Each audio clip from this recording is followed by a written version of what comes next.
భూమికి రైతుకు ఉండే అనుబంధం, తల్లితో బిడ్డకుండే అనుబంధమే రైతుకు భూమితో ఉండేటువంటి అనుబంధం. మరి గత 10 సంవత్సరాలుగా ధరణి పేరుతో ఎంత పెద్ద ఎత్తున ఇబ్బందులు పడ్డారో, మరి ఇక్కడైతే గత అధికారులు లేదా ఇతరులు చేసినటువంటి క్రమంలో భిక్షాటన చేయడం గాని, ఆత్మహత్యలు చేసుకోవడం గాని ఇవన్నీ కూడా జరిగినాయి. వాటన్నింటికి ఫుల్ స్టాప్ పెట్టాలి. ఒరిజినల్ గా ఎవరైతే కాస్తులో ఉన్నారో, ఓనర్ ఎవరైతే ఉన్నారో వారికే హక్కులు కల్పించాలన్నటువంటి లక్ష్యంతో ఎవరికైతే చెందుతుందో భూమి వారికే చెందాలన్నటువంటి ఒక చిత్తశుద్ధితో మన ముఖ్యమంత్రి గారు, సీఎం రేవంత్ రెడ్డి గారు, పెద్దలు గౌరవనీయులు మన ఇన్ఛార్జ్ మంత్రి, రెవెన్యూ శాఖ మంత్రి, మనకు పెద్ద ఎత్తున ఇన్లిస్తున్నటువంటి మంత్రి మా సోదరుడు సీనన్న గారు, పొంగులేటి సీనన్న గారు ఈ యొక్క మరి భూభారతిని మన రాష్ట్రంలో 4 ప్రాంతాలు సెలెక్ట్ చేస్తే, 4 మండలాలు సెలెక్షన్ చేస్తే 4 ములుగు జిల్లాలోనే వెంకటాపూర్ మండలాన్ని పైలట్ ప్రాజెక్టుగా సెలెక్ట్ చేసినందుకు వారికి ప్రత్యేకంగా ధన్యవాదాలు తెలియజేస్తా ఉన్నాను. ఈ కార్యక్రమంలో నాతో పాటు పాల్గొంటున్నటువంటి మన సోదరిమణి, మన జిల్లా వాస్తవ్యురాలు శ్రీమతి సురేఖక్క గారికి, అదే విధంగా మన జిల్లా వాస్తవ్యులు మన నియోజకవర్గం బిడ్డ మన బలరామన్న గారికి, అదే విధంగా సత్యన్న గారికి, కలెక్టర్ గారికి, ఆర్డీఓ ఇద్దరికి, అదే విధంగా నాగరాజ్ గారికి, మరి బయట నుంచి వచ్చినటువంటి మన ప్రిన్సిపల్ సెక్రటరీ ఫైనాన్స్ రామకృష్ణ గారికి, మరియు రెవెన్యూ సెక్రటరీ బుద్ధ ప్రకాష్ గారికి, ఇవన్నింటిని చక్కగా ఏర్పాటు చేసి మంచి కార్యక్రమాన్ని 2 రోజుల్లో చెప్పగానే మరి అద్భుతంగా ఏర్పాటు చేసినటువంటి జిల్లా కలెక్టర్ గారికి, గ్రంథాలయ చైర్మన్ గారికి, రెవెన్యూ శాఖ అధికారులకు, పత్రికా మీడియా సోదరులకు, పోలీస్ మరి సోదరులకు, అదే విధంగా మా అక్కలకు, అన్నలకు, తమ్ముళ్లకు అందరికీ కూడా పేరు పేరునంగా ఉద్యమ వందనాలు తెలియజేస్తా ఉన్నాం. ఇంతకు ముందే చెప్పిన భూమి అనేది మరి ఒక ఆదాయం, ఒక ఆత్మగౌరవం, ఒక బలం. భూమి ఉంటే మన దగ్గర ఎవరైనా అప్పిస్తారు. భూమి ఉంటే మనం పంట ఎంతైనా తీసుకోవచ్చు. ఇవాళ ఆ పంట వస్తుంటే మరి రైతుకు 500 బోనస్ ఇస్తున్నాం. అదే బోనస్ ద్వారా కొన్న వడ్లను ఇవాళ బియ్యం పట్టించి పేదింటి బిడ్డలు ఒక్కరి పేరు మీద 6 కిలోలు ఇస్తే మినిమం ఒక్క మనిషికి 300 రూపాయలు సన్న బియ్యం మీరు బయట పెట్టి కొనుక్కుంటే ఈరోజు ఫ్రీగా మన ప్రభుత్వం ఇస్తుంది. ఇట్లా భూమి అనేక రకాలుగా మనకొక మరి ధైర్యం. కాబట్టి ఈ ధైర్యాన్ని ధరణి పేరుతో గత 10 సంవత్సరాలలో దగా చేయడం జరిగింది. ఇందాక ఒక రైతు చెప్పిండు, నా భూమి ఉండే ఆయన చేతిలో నేను చూసిన మరి వైఎస్ఆర్ గారి గవర్నమెంట్ లో ఇచ్చిన పట్టా కూడా కనబడుతుంది. తర్వాత గత ప్రభుత్వం ఇచ్చిన పట్టా ఉంది. తర్వాత దాన్ని నెంబర్ రద్దు చేసి ఇంకోవరి పేరు ఎక్కిచ్చేసిరాడు. అంటే గతంలో పట్టా ఆయనదే ఉంది, మధ్యలో కూడా పట్టా ఇచ్చిరు, మోకా మీద కూడా ఆయనే ఉన్నాడు. కానీ మరి ఇన్ఫ్లుయెన్స్ చేసేటటువంటి వాళ్ళు, మరి అవకాశం ఉన్నటువంటి వాళ్ళు, అధికారం ఆ రోజు ఉన్నటువంటి వాళ్ళు కొంతమంది మరి అధికారులను బెదిరించో లేదో లోబర్చుకోనో వాళ్ళ పేర్లు తీసేసినటువంటి పరిస్థితి. సాక్షాత్తు ములుగు మండలంలో కూడా ఒక సమన్వయ కమిటీ, టిఆర్ఎస్ నాయకుడు, రైతు సమన్వయ సమితి ఒక రావు గారు, ఆయన ఏం చేసిండు, మోకా మీద 7 ఎకరాలలో పాపం వేరే బీసీ రైతున్నాడు, ఆయన దున్నుతున్నాడు, అంత మోకా మీద ఆయన ఉంది, కానీ పేరు మాత్రం వేరే ఆయన పేరు మీద ఉంది. రైతు బంధు ఆయన పేరు మీద వచ్చేది. మేము ప్రెస్కు కూడా ఇచ్చినాం, ఏందే ఇది న్యాయమా అంటే, నేనేం ఎక్కించుకోలే, రైతు బంధు నాకు వస్తుంది, నేనేం చేయాలి, మోక మీద మీరు ఉన్నారు, పంట మీకు వస్తుంది అంటే. ఇంత పచ్చిగా కూడా మరి వాళ్ళు గతంలో అసలు ఆడ భూమి కనపడకున్నా, భూమి ఉంటే వేరే వాళ్ళది ఆక్రమించుకోవడం, పాపం అరగోస పెట్టినటువంటి దాఖలాలు కనబడ్డాయి.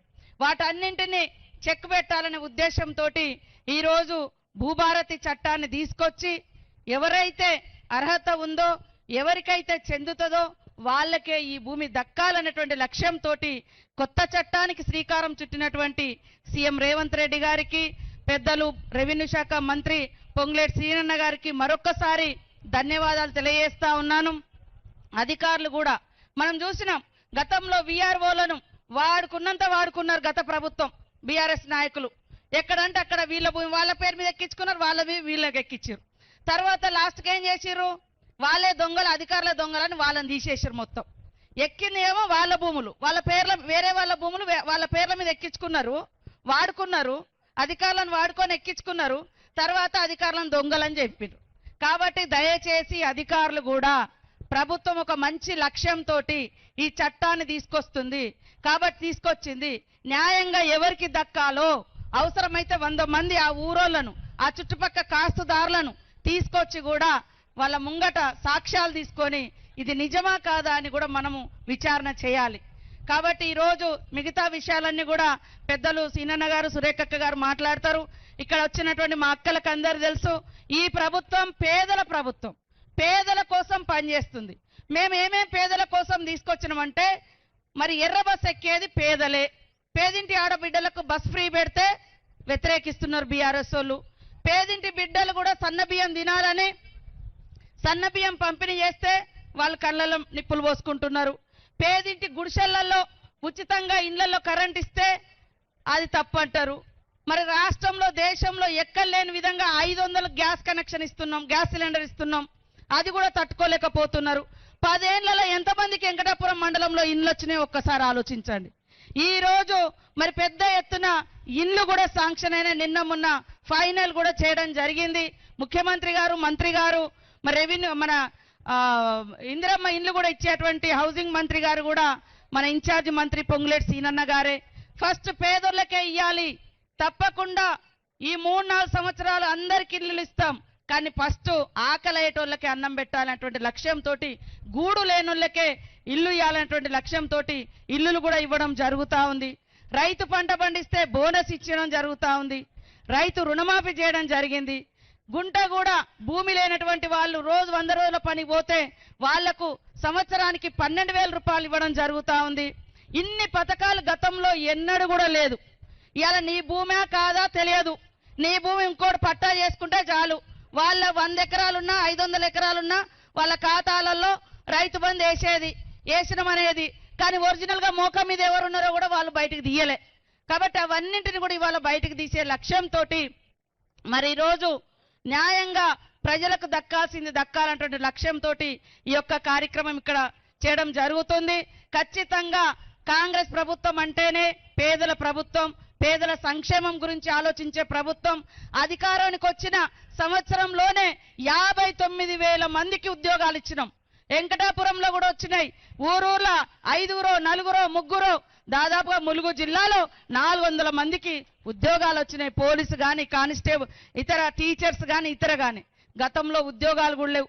మా అక్కలకు గతంలో పావులా వడ్డీ అని చెప్పారు, 3,500 ఎగ్గొట్టిపోయారు వాళ్ళు. 3,500 కోట్లు ఇయ్యలేదు వడ్డీ మీ డబ్బులు. కానీ ఈరోజు మొన్ననే మేము వడ్డీ డబ్బులు కూడా మీకు వడ్డీ లేని రుణాలు కూడా ఇవ్వడం జరుగుతూ ఉంది. మహిళలకు బస్సులలో ప్రయాణం చేయడం కాదు, బస్సు మీద హక్కు ఇచ్చినాం. ఉచితంగా మరి సోలార్ విద్యుత్ ఇస్తా ఉన్నాం. ఇక్కడే కోళ్ళ ఫార్మ్స్ పెట్టుకున్నారు, గేదెల ఫామ్లు పెట్టుకున్నారు. అనేక రకాల బిజినెస్లను కూడా మనం స్టార్ట్ చేయడం జరిగింది. కాబట్టి ఈరోజు ఇంత పెద్ద ఎత్తున వచ్చిన మీ అందరికీ మరొకసారి ధన్యవాదాలు. ఆలోచించండి, ఎవరు ప్రజల కోసం ఆలోచిస్తున్నారు, ఎవరు దోచుకున్నారు.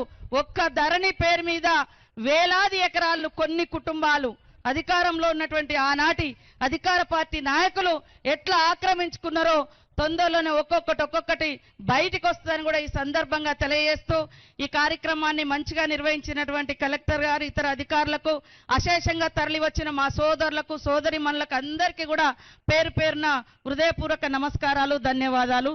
జై రైతన్న, జై రైతన్న.